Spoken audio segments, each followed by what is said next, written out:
Hi hello ಎಲ್ರಿಗೂ ನಮಸ್ಕಾರ. Welcome back to Sandesh academy. So ಇವತ್ತು ನಾವು ಒಂದು ಹೊಸ ರೀತಿಯಾದಂತಹ ವಿಡಿಯೋನ ಮಾಡ್ತಾ ಇದ್ದೀವಿ. ಬೇಸಿಕಲಿ ಎಲ್ಲರೂ ಸಾಕಷ್ಟು ಜನ G P S T R H S T ಆರ್ಗೆ ಪ್ರಿಪೇರ್ ಆಗ್ತಾ ಇರುವಂತಹ ಒಂದು ಗ್ರೂಪ್ ಇದೆ. ಅವ್ರಿಗೆ ಹೆಲ್ಪ್ ಆಗುವಂತಹ ಒಂದು G P S T R 2017 ಪೇಪರಿನ PYQ ಅನಾಲಿಸಿಸನ್ನು ಮಾಡ್ತಾ ಇದ್ದೀವಿ. ಸೊ ಇದು ಇಂಗ್ಲಿಷ್ ಗ್ರಾಮರ್ ದೇಶಪಾಂಡೆ ಸಂಪೂರ್ಣವಾದಂತಹ ಒಂದು ವಿಶ್ಲೇಷಣೆಯನ್ನು ಈ ಕ್ಲಾಸಲ್ಲಿ ಮಾಡೋಣ.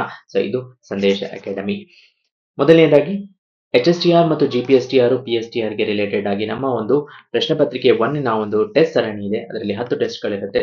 ಸವಿವರವಾದ ಒಂದು ವಿಶ್ಲೇಷಣೆ, ಬೇಸಿಕಲಿ ಸಿನಾಪ್ಸಿಸ್ ಇಂದ ನೀವು ಏನು ಪ್ರಿಪರೇಷನ್ ಲೆವೆಲ್ ಏನಿದೆ, ನೀವು ಇನ್ನೆಲ್ಲಿ ಇಂಪ್ರೂವ್ ಮಾಡ್ಕೋಬೇಕು, ಮೆಥಡ್ಸ್ ಎಲಿಮಿನೇಷನ್ ಮೆಥಡ್ಸ್ ಮಾಡಬೇಕಾ, ಏನ್ ಮಾಡಬೇಕು ಅನ್ನೋದು ನಿಮಗೆ ಇದರಲ್ಲಿ ಗೊತ್ತಾಗುತ್ತೆ. ಕೇವಲ 699 ರುಪೀಸ್ ಇದೆ. ಇದರ ಒಂದು ಟೆಸ್ಟ್ ಸಿರೀಸಿನ ಫಾರ್ಮ್ ಡಿಸ್ಕ್ರಿಪ್ಷನ್ ಬಾಕ್ಸ್ ಅಲ್ಲಿ ಇದೆ.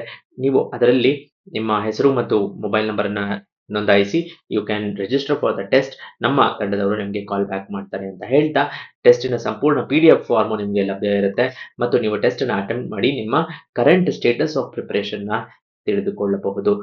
ಟೆಸ್ಟ್ ತುಂಬಾ ಸವಿವರವಾಗಿರುತ್ತೆ. Let us say for example, name the relative pronoun in the sentence. ಇದರಲ್ಲಿ ರಿಲೇಟಿವ್ ಪ್ರೊನೌನ್ ಅನ್ನು ಹುಡುಕಿ ಅಂತ ಹೇಳಿದೆ. ಕೊಟ್ಟಾದ್ಮೇಲೆ ಆನ್ಸರು ಇನ್ ಡೀಟೇಲ್ ಎಕ್ಸ್ಪ್ಲನೇಷನ್, ಯಾವುದು ಸರಿಯಾದಂತ ಉತ್ತರ, ಮತ್ತು ಲೇಟರ್ ಫಾಲೋಡ್ ಬೈ ಇನ್ನಷ್ಟು ಅಡಿಷನಲ್ ಹಿನ್ನಡೆಯನ್ನ ಕೊಡ್ತಾ ಇದೀವಿ ಎವ್ರಿ ಕ್ವೆಶ್ಚನ್ನಿಗೆ.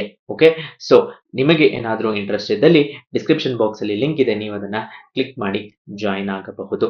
ರೈಟ್, ಮೊದಲನೇ ಒಂದು ಪ್ರಶ್ನೆ, father went to market to buy some fruits ಅಂತ ಇದೆ. ಸೊ ಇಲ್ಲಿ ಸಿಂಪಲ್ ಪಾಸ್ಟ್ ಅಲ್ಲಿ ಇರುವಂತಹ ಸೆಂಟೆನ್ಸ್ ಇದಾಗಿರುತ್ತೆ. ಯಾಕಂದ್ರೆ ವೆಂಟ್ ಹೋಗಿದ್ದಾರೆ, ಆದ್ರೆ to buy some fruits some books, sorry, ಯಾಕೆ ಅನ್ನುವ ಪ್ರಶ್ನೆ. ಯಾಕೆ ಫಾದರ್ ಮಾರ್ಕೆಟ್ ಹೋಗಿದ್ರು ಅಂತ ಕೇಳಿದಲ್ಲಿ father has, why has father gone ಅಲ್ಲ, why was father gone. Why was father going ಅಂದ್ರೆ ಯಾಕೆ ಹೋಗ್ತಾ ಇದ್ರು ಅನ್ನೋ ಪ್ರಶ್ನೆಗೆ. ವೈ ಈಸ್ ಫಾದರ್ ಗೋಯಿಂಗ್, ಯಾಕೆ ಹೋಗ್ತಿದ್ದಾರೆ. ವೈ ಡಿಡ್ ಫಾದರ್ ಗೋ, ಯಾಕೆ ಹೋಗಿದ್ರು. Father went. So option D is right answer. Then why can't you buy a new car, ನೀವೇನಕ್ಕೆ ಹೊಸ ಕಾರ್ ತಗೊಳ್ಳಲ್ಲ ಅನ್ನುವ ಪ್ರಶ್ನೆ ಇದೆ. ಇದು ಒಂದು ಅಡ್ವೈಸ್ ಅಲ್ಲ. ಅಡ್ವೈಸ್ ಅನ್ನು ಯಾವತ್ತು ನಾವು ಪ್ರಶ್ನಾರ್ಥಕವಾಗಿ ಎಂಡ್ ಮಾಡೋದಿಲ್ಲ. ಇದು ಆರ್ಡರ್ ಅಲ್ಲ. Why can't you buy a new car, why are you not buying a new car man ಅಂದ್ರೆ ಅದು ಆರ್ಡರ್ ಆಗುತ್ತೆ. It is more like a request, ಒಂದು ರಿಕ್ವೆಸ್ಟ್ ಮಾಡ್ತಾ ಇರುವಂತ. Why can't you buy our suggestion ಅಂತ ಹೇಳ್ಬೋದು actually, but ಅದು option ಅಲ್ಲಿ ಇಲ್ಲ, ಆದ ಕಾರಣ will go ahead. Akbar is a MLA ಅಂತ ಕೇಳ್ತಾ ಇದ್ದಾರೆ. ನಮ್ಮ ಕನ್ನಡ ಗ್ರಾಮರ್, ಇಂಗ್ಲಿಷ್ ಗ್ರಾಮರಿನಲ್ಲಿ ಆರ್ಟಿಕಲ್ಸ್ ಅನ್ನ ಗೊತ್ತಿಡಿಯಬೇಕಾದ್ರೆ ನಾವು ವೆವೆಲ್ ಸೌಂಡ್ಸ್ ಅನ್ನ ನೋಡಬೇಕು. ಸೊ MLA ನಾನು ನಮ್ಮ ಕ್ಲಾಸಲ್ಲಿ ಹೇಳ್ತೀನಿ. ಎಂ ಅನ್ನೋದು ನಮ್ಮ MLA ನ ನಾವು ಈ ರೀತಿ ಬರಿತೀವಿ. ಇಲ್ಲಿ ನಮ್ಮ ವೊವೆಲ್ ನಿಂದ, ಕನ್ನಡದ ವೊವೆಲ್ ಸ್ವರಗಳಿಂದ ಸ್ಟಾರ್ಟ್ ಆಗ್ತಾ ಇರೋದ್ರಿಂದ ಆನ್ MLA ಅಂತಾಗತ್ತೆ. ಸೊ ಆನ್ ಇರೋದು ಇದ್ರಲ್ಲಿ ಮಾತ್ರ, ಮತ್ತು ಇದರಲ್ಲಿ he is dash man of principles. So he is an man of principles ಬರೋದಿಲ್ಲ, ಯಾಕಂದ್ರೆ ಮ್ಯಾನ್ ಮತ್ತೆ ಸೆಕೆಂಡ್ ಟೈಮ್ ಮ್ಯಾನ್ ಬರೀತಿರ್ಬೇಕಾದ್ರೆ ಬರ್ತಾ ಇದೆ, ವ್ಯಂಜನದಿಂದ ಸ್ಟಾರ್ಟ್ ಆಗ್ತಾ ಇದೆ. ಆನ್ ಮ್ಯಾನ್ ಅಲ್ಲ, he is the man of principles. Option C is right answer. She is liked by all the children of the school because she is a good leader. Underlined word ಇನ part of speech ಅನ್ನ ಕೇಳ್ತಾ ಇದ್ದಾರೆ, ಹೌದಾ. So firstly leader ಅನ್ನುವುದು ನೌನನ್ನ ವಿಶ್ಲೇಷಿಸುವಂತಹ ವಿಶೇಷಣ ಯಾವುದು ಅಂದ್ರೆ ಆಡ್ಜೆಕ್ಟಿವ್. Okay, ಇದರಲ್ಲಿ ಶಿ ಅನ್ನೋದು ನಮಗೆ pronoun, liked verb, children noun, leader noun, school noun, because preposition, she is pronoun, is is verb, be form of verb ಅಂತ ಹೇಳ್ತಾರೆ. ಓಕೆ, ಆಫೀಸ್ ಪ್ರಿಪೋಸಿಷನ್ಸ್ ನಮಗೆ ಎಲ್ಲದರ ಪಾರ್ಟಿನ ಗೊತ್ತಾಗಿದೆ. A is an article, the is an article. Okay, so this is adjective. We bought a new car last year. The cost of the car is being increased year by year. Antonym of increased, ತುಂಬಾನೇ ಸುಲಭ. Increase in antonym decreased. Antonym ಅಂದ್ರೆ opposite. Okay, the word that does not rhyme with the other three. Naming part ಅನ್ನ ಕೇಳ್ತಾ ಇದ್ದಾರೆ. My fly, key, try. Key ಅನ್ನೋದು, ಯಾಕಂದ್ರೆ ಇದೆಲ್ಲ AI ಅಂತ ಕೇಳಿಸ್ತದೆ. My fly. Okay, ಕೀ ಅನ್ನೋದು ಡಬಲ್ ಇ ಸೌಂಡ್ ಬರ್ತಾ ಇದೆ, ಇ ಅಂತ. Okay, so option C is right answer. Then Read the passage. A poor girl was walking along the lonely, deserted road. Okay, she was wearing a worn-out dress and her feet were bare. She had been asked, ಅವ್ರ ತಂದೆ ಹೇಳಿದ್ರು, by her father to sell boxes of matches to bring home the money. ಮ್ಯಾಚ್‌ಸ್ಟಿಕ್ಸಿನ ಬಾಕ್ಸ್‌ಗಳನ್ನ sell ಮಾಡಿ ಮನೆಗೆ ದುಡ್ಡು ತಗೊಂಬಾ ಅಂತ ಅವ್ರ ತಂದೆ ಹೇಳಿದ್ರು. The girl's pocket was full of unsold boxes. ಸಾಕಷ್ಟು ಬಾಕ್ಸ್‌ಗಳು ಅವಳು ಸೆಲ್ ಮಾಡಕ್ಕಾಗ್ಲಿಲ್ಲ. ಸೊ ಬಾಕ್ಸ್ ಅಲ್ಲಿ ಅನ್ಸೋಲ್ಡ್ ಬಾಕ್ಸಸ್ ಸಾಕಷ್ಟಿತ್ತು. She did not want to go home because her father would beat her for not bringing money. ದುಡ್ಡು ತಂದಿಲ್ಲ ಅಂತ ಅವ್ರ ತಂದೆ ಹೊಡಿತಾರೆ ಅಂತ ಅವಳಿಗೆ ಮನೆಗೆ ಹೋಗಕ್ಕೆ ಇಷ್ಟ ಇರಲಿಲ್ಲ. Sadly, she lit one match after another. So ಚಿಕ್ಕ ಹುಡುಗರು ಆಟ ಆಡ್ತಾ ಇರ್ತಾರಲ್ಲ ಒಂದಾದ್ಮೇಲೆ ಓಕೆ ಅದನ್ನ ಸ್ಟಾರ್ಟ್ ಮಾಡಿದ್ಲು. Suddenly the figure of her grandmother who had died a year before appeared in front of her smiling happily. So ಅವರ ಅಜ್ಜಿ ಯಾರು ಒಂದ್ ವರ್ಷದ ಹಿಂದೆ ತೀರ್ಕೊಂಡಿದ್ರು ಅವರು ನಗ್ತಾ ಇರೋ ರೀತಿ ಅವ್ರ ಕಣ್ಮುಂದೆ ಕಾಣಿಸಿದ್ರು. As the last flaming match was beginning to die out her mother took her grandmother took her in arms and carried her to the heavens. Last ಕೆಲವು ಮ್ಯಾಚ್ ಸ್ಟಿಕ್ಸ್ ಉಳಿದಾಗ ಅವ್ರ ಗ್ರ್ಯಾಂಡ್ ಮದರ್ ಅವನ ಕೈಯಲ್ಲಿ ಅಪ್ಕೊಂಡು ಮೇಲ್ಗಡೆ ತಗೊಂಡು ಹೋದ್ರು. The next morning, the passers-by found the frozen girl lying in the snow with a pretty smile on her face. ಮುಂದಿನ ದಿನ ಒಬ್ಬ ಚಳಿಯಲ್ಲಿ ಫ್ರೋಸ್ ಆಗಿರುವ girl with smile on her face ನೋಡಿದ್ರು. Her burned matchsticks lay scattered all around her. ಬಿಸಿಯಾದಂತಹ matchsticks ಸುತ್ತಮುತ್ತ ಇತ್ತು ಅಂತ. Okay, the dress of the ಗರ್ಲಿನ ಡ್ರೆಸ್ ಹೇಗಿತ್ತು ಅಂದ್ರೆ ವೋರ್ನ್ ಔಟ್ ಆಗಿತ್ತು. Option C is correct. ಯಾಕಂದ್ರೆ ಇಲ್ಲಿ ಕೊಟ್ಟಿದ್ದಾರೆ she had a worn out dress ಅಂದ್ರೆ ಅಲ್ಲಿ ಇಲ್ಲಿ ಒಂದ್ ಸ್ವಲ್ಪ ಹರಿದಿತ್ತು ಅಂತ, ಹಳೇದಾಗಿತ್ತು. ಬಿಸಿಯದು ಅಂತ ನಾವು ಕನ್ನಡದಲ್ಲಿ ಹೇಳ್ತೀವಿ ಅದು. The girl were not anything to her feet because ಅವಳು ಬೇರ್ ಫೀಟ್ ಅಲ್ಲಿ ಇದ್ಲು ಅಂತ ಹೇಳಿದ್ದಾರೆ. ಯಾಕೆ ಅಂದ್ರೆ ಶಿ ವಾಸ್ ಕೇರ್ಲೆಸ್ ಅಲ್ಲ, she was very poor. Yes, okay, ಯಾಕಂದ್ರೆ ಅವ್ರ ತಂದೆ ಅವ್ರನ್ನ ಕಳ್ಸಿದ್ದಾರೆ ಏನು ದುಡ್ಡು ಸಂಪಾದನೆ ಮಾಡ್ಕೊಂಬ ಅಂತ. Why did girl's father want her to sell matchboxes? To give her torture ಅಲ್ಲ.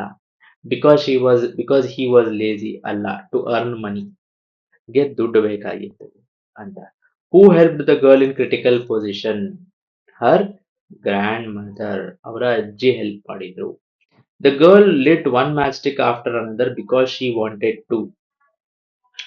ಒಂದು empty the boxes, lit herself to die, warm herself, walk easily in the dark night. C ಮತ್ತು ಡಿ ಅನ್ನ ತೆಗಿಬಹುದು. Lit herself ಅನ್ನೋದಕ್ಕೆ ಯಾವುದೇ evidence ಇಲ್ಲ. Okay, so option A empty the boxes is more correct. Then the word that has a single syllable, ಒಂದೇ syllable ಇರುವಂತಹ word ಯಾವುದು ಅಂದ್ರೆ ಫ್ರೀ. ಹೌದು, ಒಂದೇ. Window 2 syllable, sky bag 2 syllable, nectar 2 syllable. Option A free is only 1. Then they are going to Mysore tomorrow. The right question tag for the above statement is ಯಾವುದು? Okay, so ಅವರು ನಾಳೆ ಮೈಸೂರಿಗೆ ಹೋಗ್ತಾ ಇದ್ದಾರೆ. Are going, aren't they ಅಲ್ವಾ, ಹೋಗ್ತಾ ಇದ್ದಾರೆ ಅಲ್ವಾ ಅಂತ. ಆರ್ ದೇ ಅಲ್ಲ, ಹ್ಯಾವೆಂಟ್ ದೇ ಅಲ್ಲ, ಹ್ಯಾವ್ ದೇ ಅಲ್ಲ. Choose the correct spelling. Barbarism, so BARBARISM is the correct spelling. So option 1 barbarism is right answer. Cow and calf dash the symbol of a rice brand. ಇದು ಎರಡೂ ಸೇರಿ ಒಂದು symbol ಆಗ್ತದೆ. So it should be singular. Singular ನಲ್ಲಿ ನಾವು ಹೇಳಬೇಕು cow and calf are the symbol of a rice brand. Okay, then Bengaluru is a silicon city. Choose the correct punctuation mark for the above sentence. So ನಾವು ಇದು ಒಂದು information ಕೊಡ್ತಾ ಇರೋದು. ಇದನ್ನ ನಾವೇನಂತೀವಿ assertive sentence ಅಂತ ಹೇಳ್ತೀವಿ. ಮುಂದಿನ ಸ್ಟೇಷನ್ ಗರುಡಾಚಾರ್ಪಾಳ್ಯ ಮೆಟ್ರೋ ಅಂತ. ಇದೊಂದು ಇನ್ಫಾರ್ಮೇಶನ್. ಫುಲ್ ಸ್ಟಾಪ್ ಇಂದ ಎಂಡ್ ಆಗುತ್ತೆ ಯಾವಾಗಲೂ information. Full stop is the right answer. Then the passive voice of the above. He is playing football. Passive voice ಅಲ್ಲಿ 3 ಸ್ಟೆಪ್ಸ್ ಇರುತ್ತೆ. ಒಂದನೇ ಸ್ಟೆಪ್ ಏನು ಅಂತ ಅಂದ್ರೆ ಆಬ್ಜೆಕ್ಟ್, ಸಬ್ಜೆಕ್ಟ್ ಮತ್ತೆ ಆಬ್ಜೆಕ್ಟ್ ಅನ್ನ ರಿವರ್ಸ್ ಮಾಡೋದು. ಓಕೆ, ಫುಟ್ಬಾಲ್ ಇಂದ ಸ್ಟಾರ್ಟ್ ಆಗ್ಬೇಕು. ಓಕೆ, ಹಿ ಅನ್ನೋದನ್ನ ಪ್ರೊನೌನ್ ಆದ್ರಿಂದ ಬೈ ಹಿಮ್ ಆಗ್ಬೇಕು. Football by him, by him, by him, by him ಸರಿ. ಸೆಕೆಂಡ್ ಸ್ಟೆಪ್ ಏನು ಅಂದ್ರೆ ವರ್ಬ್. ಪ್ಲೇ ಈಸ್ ಪ್ಲೇಯಿಂಗ್ ಇರೋದು ಪ್ರೆಸೆಂಟ್ ಕಂಟಿನ್ಯೂಸ್ ಆಗಿದೆ. ಪ್ರೆಸೆಂಟ್ ಕಂಟಿನ್ಯೂಸ್ ಅಲ್ಲಿರೋದನ್ನ ಬೀಯಿಂಗ್ ಪ್ಲೇಡ್ ಅಂತ ಆಗುತ್ತೆ. ಓಕೆ, ಸೊ ಈಸೇ ಉಳಿಯುತ್ತೆ ಯಾಕಂದ್ರೆ ಪ್ರೆಸೆಂಟ್ ಕಂಟಿನ್ಯೂಸ್ ಅಲ್ಲೇ ಟೆನ್ಸ್ ಉಳಿಯುತ್ತೆ. Football is being played by him, option is right answer. Choose the right dictionary order ಅಂತ ಹೇಳ್ತಾರೆ. ಸಿ ಆದ್ಮೇಲೆ ನಮ್ಗೆ ಎ ಇಂದ ಸ್ಟಾರ್ಟ್ ಆಗ್ಬೇಕು. C A camel. ಓಕೆ, ಓ ಅಲ್ಲ, ಓ ಅಲ್ಲ, ಆರ್ ಅಂತೂ ಅಲ್ವೇನ್, ಓ ಆದ್ಮೇಲೆ ಬರೋದ. C A M E L, C O M E, C O N, C E R N, crane, option D is right answer. ಮುಂದಿನ ಪ್ರಶ್ನೆ. The people make some dash immediately after negotiation of their properties.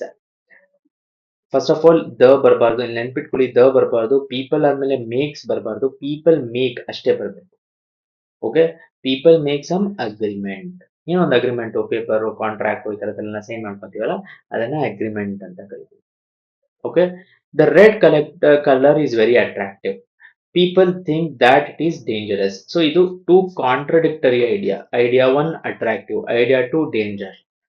Contradictory ideas ಅನ್ನ ಕೆಲವು conjunctions ಸೇರಿಸುತ್ತೆ. And ಅಲ್ಲ, though ಅಲ್ಲ, but people think that it is very dangerous because ಇದು contradiction ತೋರಿಸ್ತಾ ಇದೆ. Then Raja Jayasimha was a tiger in a war. Okay, ಅವನು ಒಂದು ಸಿಂಹ ವಾರಲ್ಲಿ. ಯಾವ ಫಿಗರ್ ಆಫ್ ಸ್ಪೀಚ್, ಯಾವ ಅಲಂಕಾರ ಅಂತ ಕೇಳ್ತಾರೆ.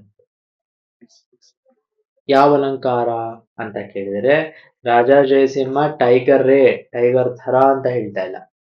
ಸೊ ರೂಪಕ ಅಲಂಕಾರ ಅಂತ, ಮೆಟಫರ್ ಅಂತ ಏನ್ ಹೇಳ್ತೀವಿ ಅದು.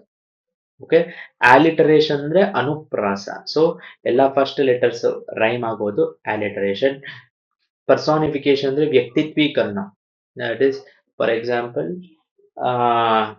The wind whispered in my ear, ಅದು ಪರ್ಸಾನಿಫಿಕೇಶನ್. ಸಿಮಿಲಿ ಅಂತ ಅಂದ್ರೆ Raja Jayasimha was like a tiger in a war ಅಂದ್ರೆ ಸಿಮಿಲಿ ಆಗುತ್ತೆ. Every student should wake up dash 5 o'clock in morning. So preposition ಅಲ್ಲಿ ಪರ್ಟಿಕ್ಯುಲರ್ ಡಾಟ್ ಟೈಮ್ ಹೇಳ್ತಾ ಇರ್ಬೇಕಾದ್ರೆ ಆಟ್ ಅನ್ನ use ಮಾಡ್ತೀವಿ.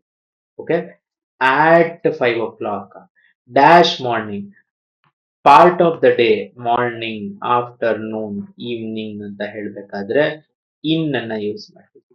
In the morning. Okay, these are prepositions of time ಅಂತಾನೆ ಒಂದು topic ಇದೆ. ನಾವು ನಮ್ಮ ಯೂಟ್ಯೂಬ್ ಚಾನಲ್ ಇದನ್ನ ಡೀಟೇಲ್ ಆಗಿ ಕವರ್ ಮಾಡಿದ್ದೀವಿ. Okay, then choose the right word that collocates the word table. Okay, see ಟೇಬಲ್ಗೆ ಜೊತೆಗೆ ಬರುವಂತಹ ಅಂದ್ರೆ ಅದ್ರ ಜೊತೆಗಿರೋದು ಯಾವುದು ಅಂದ್ರೆ book is the right word. Sugar ಅಲ್ಲ, ಸಾಲ್ಟ್ ಅಲ್ಲ, ಶುಗರ್ ಅಲ್ಲ, ಬಾಕ್ಸ್ ಅಲ್ಲ. ಟೇಬಲ್ ಮೇಲೆ ಯೂಶಲಿ ನಾವೇನ್ ಇಟ್ಟಿರ್ತೀವಿ, books. Okay, then Sheela goes to shop to buy groceries. ನೆನ್ಪಿಟ್ಕೊಳ್ಳಿ, ಈ ಕ್ವೆಶನ್ ಟೇಬಲ್ ಸಾಲ್ಟ್ ಅಂತಾನು ಹೇಳ್ತೀವಿ. ಓಕೆ, ಟೇಬಲ್ ಮೇಲೆ ಸಾಲ್ಟ್ ಇದೆ ಅಂತ, table salt, give me table salt ಅಂತ. But more correct is book. You have to write the more correct answer. So to buy, underlined word is infinitive. To buy, to eat, ಇದೆಲ್ಲಾನು ನಾವು ಇನ್ಫಿನಿಟಿವ್ಸ್ ಅಂತ ಹೇಳ್ತೀವಿ. Okay, breeze ಅಂದ್ರೆ ಏನು? One word meaning.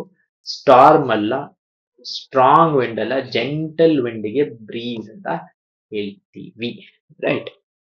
So ನಮ್ಮ test ಸೀರೀಸಿನ link ಮತ್ತೆ registration form description box ಅಲ್ಲಿ ಇದೆ, ನೀವು ಜಾಯ್ನ್ ಆಗಬಹುದು. ಮುಂದಿನ ಕ್ಲಾಸಲ್ಲಿ ಮತ್ತೆ ಸಿಗೋಣ. ಸಪೋರ್ಟ್ ಹೀಗೆ ಇದ್ದೇನೆ.